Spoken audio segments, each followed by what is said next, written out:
Hi, I'm Brett, a student ambassador alum from New Jersey. I'm here to tell you about an amazing 2-week adventure that could change your life.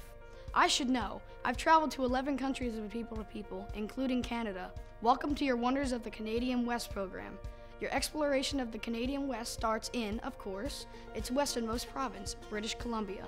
In Vancouver, BC, you'll explore one of the biggest parks in the world. Stanley Park is actually 10% bigger than Central Park in New York City and filled with talented artists, colorful gardens, and cool-shaped sculptures. You'll walk along the waterfront, see the Lions Gate Bridge from Prospect Point, and learn about the totem poles beautifully carved by the coastal First Nation tribes. It's called a park, but it mostly feels like a forest because there are 500,000 trees there. Head from scenic Vancouver to beautiful Victoria, which is just a ferry ride away on Vancouver Island. This city was named after Queen Victoria of Great Britain, and it still reflects Canada's history as a colony. It's fun to look at all the castle-like buildings. Well, it's called Victorian architecture. Why wouldn't you find it here? One of Victoria's classic buildings holds its parliament. In the US, we call it Congress. Here you'll learn about Canada's government and how our governments are both alike and different. After a crash course in Canadian politics, you go back to Canada's British roots and take a spot of tea at the Empress Hotel. You're going to have to spruce up a bit and get ready for your traditional Elizabethan tea, held in a beautiful private room. Student ambassadors will choose from a unique menu and discover a ton of history behind this famous tea service. But you don't have to stay on your high society manners forever. Tonight, kick off your shoes and relax with a chilled out evening on the beach. Moments like this are what People to People is all about, making new friends and talking about everything we'd seen and learned. My fellow delegates made the whole journey so much fun. We still keep in touch. Next on your list of Canadian wonders, killer whales. You will join an experienced whale watching team and sail the Straits of Georgia to search for pods or family groups of orcas. While you're on the boat, you'll learn about the habitat and behavior of these enormous mammals while watching them in their natural environment. This was one of the coolest events I remember on the trip. From the boat's deck, we watched 2 orcas that looked like they were playfully splashing around. Then we went down into the hull of the boat with biologists and heard whales through an instrument called sonar. Next, marine biologists in Sydney will explain to you about the dynamic ecosystem of the Salish Sea from seafloor to seashore. Anyway, this is a really cool education center that has thousands of different species of sea life in 17 giant aquariums.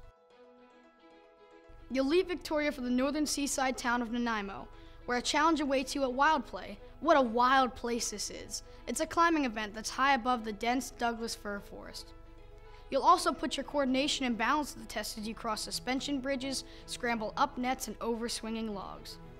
There were moments where I was pretty nervous, but man was it fun. My fellow ambassadors and I were like a team, cheering each other on. I think that's what gave us all the courage to try something new and exciting. At Petroglyph Provincial Park, you'll get to see ancient rock carvings made by the early ancestors of the First Nation people. These traditional carvings are more than 1,000 years old. These symbols and drawings were used to communicate with other tribes because they did not have a language to read and write. It's real important to stay on the trails here to protect the petroglyphs. Wake up early and take the ferry back to the mainland. In Kelowna, you'll meet with a renowned archaeologist. And no, it's not Indiana Jones. Head to the University of British Columbia at Okanagan to see and handle ancient stone tools, some that have been around for up to 600,000 years. Meeting an archaeologist isn't something you could just do on any Canadian vacation. You'll also get a chance to make your own obsidian arrowhead that you can take home. Next, you will travel to your second Canadian province, Alberta, where you learn about the Earth Steward Project and become an environmental ambassador. Through some hands-on experiences, you will learn some simple ways you can reduce what is called your carbon footprint. And no, this has nothing to do with your shoes. The Earth Steward Project was designed just for student ambassadors and gives you some really simple ways you can help to preserve the environment and be a responsible traveler. As you journey into the heart of the Canadian Rockies, soak up history at one of Canada's most significant landmarks, the Golden Spike. This was the final spike driven into the Canadian Pacific Railway when the tracks from east and west finally met in 1855. When the railroad was complete, it allowed Canada's economy to grow because products could then be sent from one end of the country to the other. You'll also howl with gray wolves at the Northern Lights Wildlife Center in Golden. Learn about their habitat in this unique region and take the opportunity to pet and walk with some of the domesticated pups on site. Next stop, beautiful Banff. Once you arrive in Banff, take the gondola to the top of Sulphur Mountain. If the views on the way up aren't enough, the landscape you see from the top will surely make your jaw drop. It's such an amazing view. Dinner tonight will be at the Summit Restaurant, where you'll eat in company of your friends, leaders, and the Rocky Mountains. At Banff, you'll become a glacier expert and learn about these humongous sheets of ice that are made from snow that piled up for thousands of years and never melted.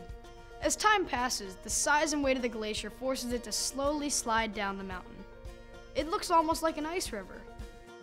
When you get to the Columbia ice fields, you will pile into a specialized vehicle for a ride on the Athabasca Glacier.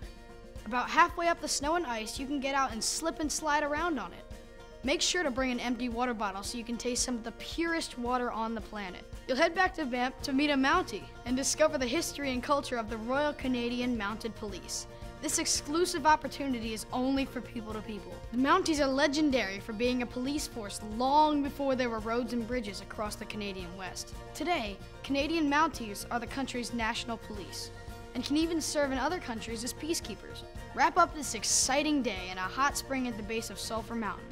Watch a gorgeous sunset while you swim and soak in the pool.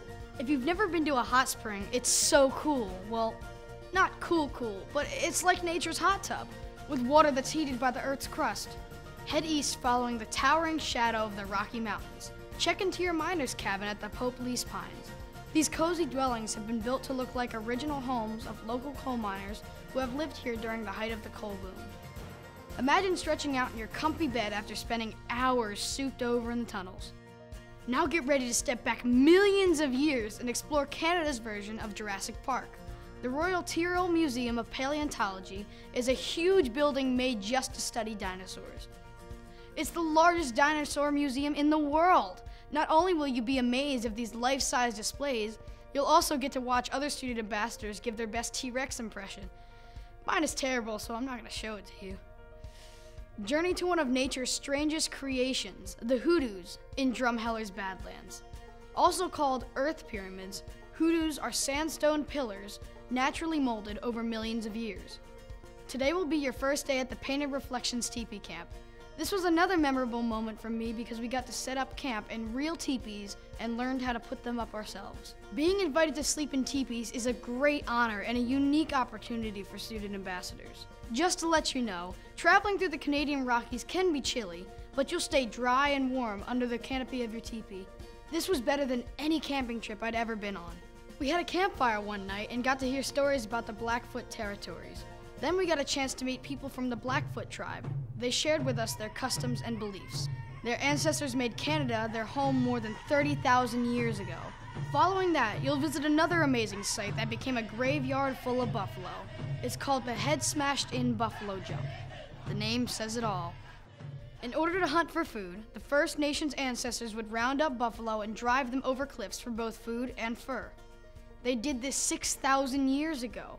So it's only fitting that this evening you will experience a traditional First Nation meal with, yep, you guessed it, buffalo. And trust me on this, it's excellent. When I tried it, it was served in a tasty broth, like buffalo stew. After breakfast, bid your new friends goodbye at the teepee camp and head to Calgary, home of the Canada Olympic Park, where the city hosted the Winter Olympics in 1988. Here you will learn what it takes to be a true Olympic champion. After dinner in downtown Calgary, head to the top of the Calgary Tower, the second tallest building in all of Canada. What most impressed me was how fast the elevator got us to the top of the tower. I felt like my feet were pressed to the floor as we shot up. By then, our time in Calgary was done. I could hardly believe the journey had gone so fast. The wonders of the Canadian West left me with a ton of memories. I can close my eyes and still smell the water as I stood on the deck of the ship looking out for whales. I can hear the musicians playing in Stanley Park and taste the flavor of that buffalo. What's even better, I can relive those memories with other ambassadors because I came home with a great new group of friends. Now, I actually have a new perspective of the world, of other people, even of myself because of this program. I've been inside other cultures. I've learned that I'm more capable than I believed, and I have friends thousands of miles away. Trust me, you will think about your student ambassador journey and everything you experienced in Western Canada for years to come.